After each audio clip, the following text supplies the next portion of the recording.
The Boston Celtics might have just pulled off a move that looks ordinary on the surface, but could secretly set the stage for one of the most unpredictable resurgences in recent Eastern Conference history. This is not about chasing the most popular free agent or throwing money at a short-term fix. It is about carefully stacking the chessboard in a way that could turn what many expect to be a quiet year into a season that leaves the rest of the NBA completely blindsided. For the past 2 years, Boston has been operating with the frustration of being close, but not quite breaking through. Instead of panic, they have chosen precision.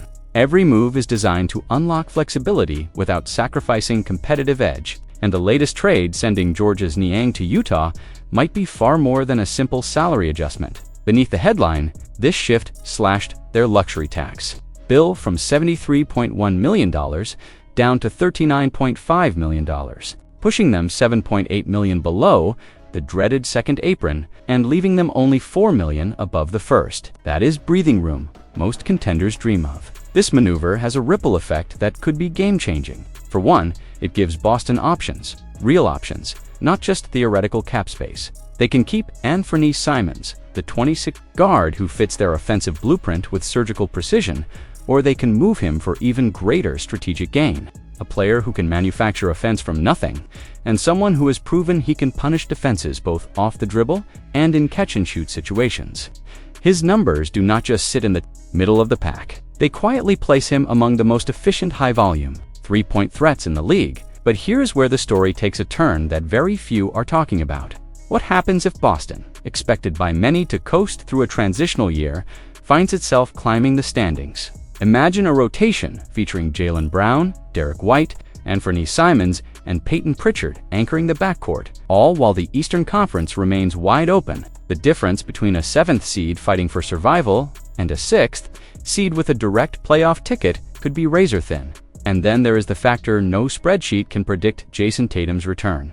He is not expected to rush back. He will not be easing into games. He will be ready to swing the balance of power. If that moment comes while Simons is still in Boston, the combination could flip the postseason landscape in ways nobody has accounted for. The Niang deal also handed Boston another asset, a traded player exception worth $8.2 million. To most fans, that is just a number, but to a front office with vision, it is a doorway. Combine that with the existing $22.5 million exception from the Kristaps Porzingis trade, and suddenly the Celtics have the tools to add not one, but multiple contributors without touching the core. The rules say these exceptions cannot be combined. They can be deployed like precision strikes, picking up players who perfectly fit the system without surrendering future flexibility. Think about what that means in practical terms. Boston could use the Niang exception to bring in 2 rotation-ready players in the $8 million range, shoring up depth while keeping the payroll under surgical control. Or they could hold it until the market breaks late in the season, swooping in when a rival team needs to offload talent. The Eastern Conference has never been more volatile, and the team that keeps the most cards in its hand deep into the season often controls the game entirely. The beauty of this strategy is that it works no matter how the season unfolds. If Boston stays in the middle of the pack, they have the assets and cap tools to retool on the fly. If they surge into contention earlier than expected, they can press the advantage and become a nightmare matchup in the postseason. If Tatum's return lines up with a team that has been battle-tested without him, Celtics could emerge not just as spoilers, but as legitimate dark horses with nothing to lose and everything to gain. Narrative heading into 2025-26 might still be that Boston is taking a step back. The moves being made tell a different story. This is not retreat, it is positioning. It is the kind of slow burn that can ignite at the perfect moment, catching the rest of the league off guard. Question is no longer whether Boston can survive this so-called sabbatical year. It is how dangerous they will be when the moment to strike arrives. And make no mistake, that moment could come sooner than anyone dares to predict. In a move that sent a powerful message to the entire NBA, the Boston Celtics have decided to secure their future by locking in Joe Mazzulla with a multi-year contract extension worth an undisclosed sum believed by some insiders to rank among the most lucrative for a coach in recent league history. This is not simply about keeping a successful head coach in place, it is about building an unshakable foundation for the next era of Celtics dominance. Boston has chosen continuity over uncertainty, conviction over hesitation, and it is this decisiveness that could define the coming decade. Since taking the reins in the early months of the 2022 season, Mazzulla has carried the weight of expectations that would crush most coaches. He inherited not just a talented roster, but the pressure of guiding one of the most storied franchises in sports, a team measured not by good seasons, but by banners. In only his second year, he orchestrated a run that ended in the ultimate triumph, securing a championship that reminded the basketball world why Boston is synonymous with winning. His approach was never about maintaining the status quo. It was about redefining what a championship-caliber team looks like in the modern game. Yet the real test of a leader does not come when everything is aligned in their favor. It comes when circumstances threaten to unravel the carefully built structure. The upcoming 2025 to 2026 season presents a unique challenge, one that could cement Mazzulla's reputation as not just a tactician but a master strategist. With Jason Tatum sidelined due to a significant injury sustained during the intensity of the playoffs, Boston faces the prospect of competing in a conference where every contender smells opportunity. Opponents will see vulnerability, but Mazzulla will see possibility. This is not the first time Boston has been underestimated when a key player was missing, and history shows that this franchise thrives on adversity. The front office has made calculated adjustments to the roster during the offseason, moves that from the outside might seem subtle, yet insiders believe could completely shift the team's style of play. There is a quiet confidence within the locker room, a sense that this season will reveal layers of depth and versatility that even loyal fans have not yet witnessed. The extension given to Mazzulla is more than a financial commitment. It is a declaration of trust. The organization is signaling that, even in the face of uncertainty, they believe their leader has the vision to navigate the storm. This kind of stability is rare in a league where coaching changes happen at the first sign of turbulence, and it could give Boston a psychological edge over teams still searching for identity. It is worth remembering that some of the most iconic seasons in Celtics history began in doubt. Championship runs have emerged from rosters that were dismissed as incomplete, lineups that were reshaped on the fly, and coaches who were told the odds were against them. Mazzulla has studied those chapters, and he understands that this is not simply about surviving without Tatum. It is about finding a way to evolve into something even more dangerous. The Eastern Conference will not wait for Boston to find its rhythm. Rivals are sharpening their own weapons, sensing that the defending champions might stumble. But the Celtics are not preparing for survival, they are preparing for impact. Every practice, every rotation change, every minute of film study will be aimed at turning what could be seen as a setback into the launchpad for something historic. When the first game tips off in October, conversation will be about how Boston will cope without its brightest star. But by the time the season reaches its critical moments in the spring, the question might be entirely different. It might be how Joe Mazzulla managed to take a reimagined roster without its most celebrated scorer and craft a contender that still commands fear. And if that happens, this contract extension will not just be remembered as a smart move. It will be celebrated as the moment Boston doubled down on greatness.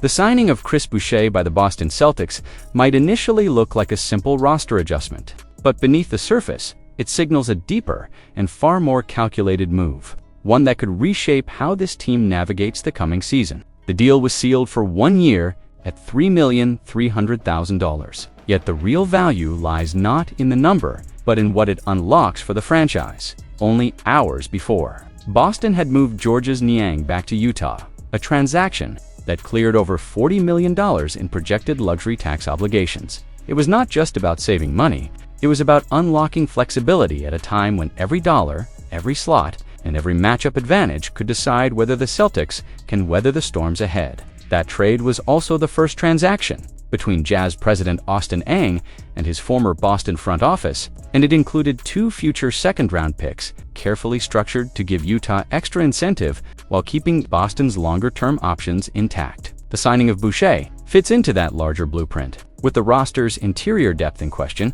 Boston did not simply look for a stopgap body to fill minutes. They targeted a player with an uncommon combination of length, mobility, and shooting touch. Over the past 2 seasons in Toronto, Boucher transformed his game, sliding from a primary role at center to spending the bulk of his minutes on the perimeter. That shift allowed him to stretch defenses with a 39% success rate from three-point range last year while still maintaining the instincts of a shot blocker and rebounder. This is the kind of versatility that can change Boston's rotations in subtle but powerful ways. The Celtics lost Al Horford's unique skill set and needed someone who could play as a large forward, yet open the floor offensively without sacrificing rim protection. Boucher can be that hybrid, a player who allows Boston to keep size on the floor without crowding the paint for Jason Tatum or Jaylen Brown.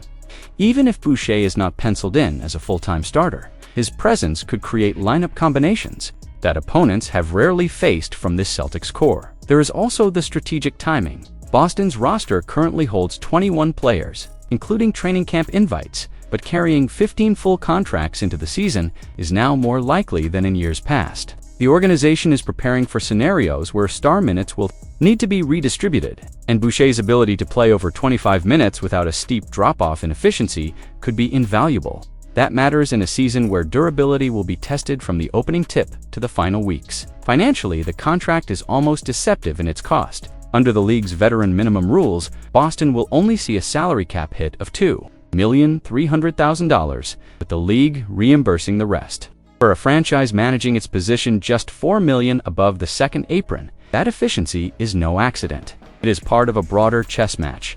Being played months before the playoffs even begin, Boucher is not coming to Boston as a reclamation project. He has already proven himself as a high-energy contributor, capable of double-digit rebounding rates per 36 minutes, a dangerous cutter in transition, and a defender who can contest shots far from the basket. His limitations in staying healthy over the past 2 seasons are well documented, but when he is on the floor, his impact per possession is undeniable. If Boston can manage his workload intelligently, the payoff could be enormous. For the Celtics, this is not just a case of replacing Niang with another forward. It is about upgrading functional versatility and unlocking more lineup creativity while strengthening a front line that was dangerously thin behind Neemias Queta. Luka Garza and Xavier Tillman Sr. is about adding a player who forces opposing coaches to change defensive assignments and who can tilt the geometry of the court in Boston's favor. The message is clear, even if it is not being shouted from the rooftops. Boston is layering its roster with pieces that make them harder to predict, harder to scheme against, and better equipped to survive the grind of a season that will demand constant adaptation. Chris Boucher's signing might not be the headline move that dominates the national conversation, but its impact could echo deep into the postseason. The real question is not whether he can fill minutes, but how far his unique skill set can stretch the limits of what this Celtics team can become. The Boston Celtics are once again at the center of a move that could redefine the future of the franchise. This is not just about trimming numbers on a spreadsheet or cutting a few names from the roster. This is about a calculated transformation, a sequence of decisions that could quietly open the door for a new era, one that mirrors the shockwaves felt when Kyrie Irving first arrived in Boston. Except this time, the move on the table could take a $118 million guard and turn him into the replacement for the 7-time All-Star Irving himself. The Celtics have already made it clear they are not just looking to dip under the NBA's dreaded second apron. They want to stay there and perhaps go even further. Avoiding the competitive balance tax is more than an accounting trick. It is about maneuverability, about being able to make moves that others simply cannot when the playoffs are within reach. The recent trade of Georges Niang to the Utah Jazz is another brick laid in this new financial foundation. Niang's contract would have cost Boston $8.2 million next season. By flipping him for RJ Lewis Jr., a player on a two-way deal, Boston shed the salary and gained a prospect with raw but intriguing upside. This move also closes the chapter on the Kristaps Porzingis trade to Atlanta.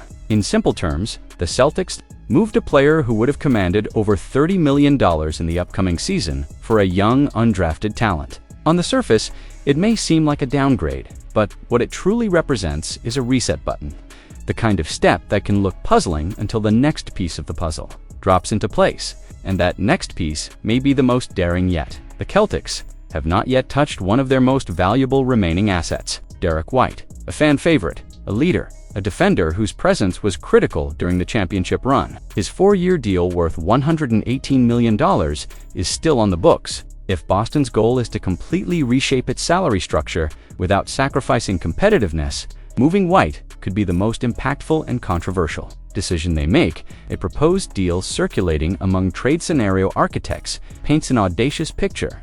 White would head to the Dallas Mavericks, a team suddenly in need of a high-level guard, while Kyrie Irving recovers from a torn ACL that will keep him sidelined until at least February or March. In exchange, Boston would not be left scrambling. They would receive Daniel Gafford, a 6'10" center whose rim protection and rebounding could immediately stabilize the frontcourt after the departures of Porzingis, Luke Kornet, and veteran Al Horford. But the proposal goes deeper. Max Christie wants a second-round pick of the Lakers and a young player who has already been part of blockbuster trades involving Anthony Davis and Luka Doncic would also land in Boston. At just 22 years old, Christie offers size on perimeter, the ability to defend multiple positions, and untapped scoring potential. These are the kinds of players who can thrive in Boston's system when given a defined role. Financially, the trade would slice another $30 million from the books, bringing the Celtics nearly $6 million under the second apron. The franchise would then sit approximately $10.7 million below the line, still needing to trim a further $9.2 million to completely escape the luxury tax. That target is within reach, and the flexibility it creates could allow the Celtics to be aggressive when the right player becomes available later in the season. This is where the intrigue deepens. A trade like this does not only change the roster, it changes the energy around the team. It signals that the Celtics are willing to make bold, even unpopular moves in the short term to ensure that when their stars are healthy, the team is not only competitive, but financially equipped to add another piece if the opportunity arises. It is about building a structure that can withstand the grind of an 82-game season and still have the resources to strike when the championship window opens. Fans, the idea of moving a player like Derrick White can feel like tearing out part of the team's identity. Yet history has shown that the Celtics front office rarely makes a move without a bigger plan waiting in the shadows.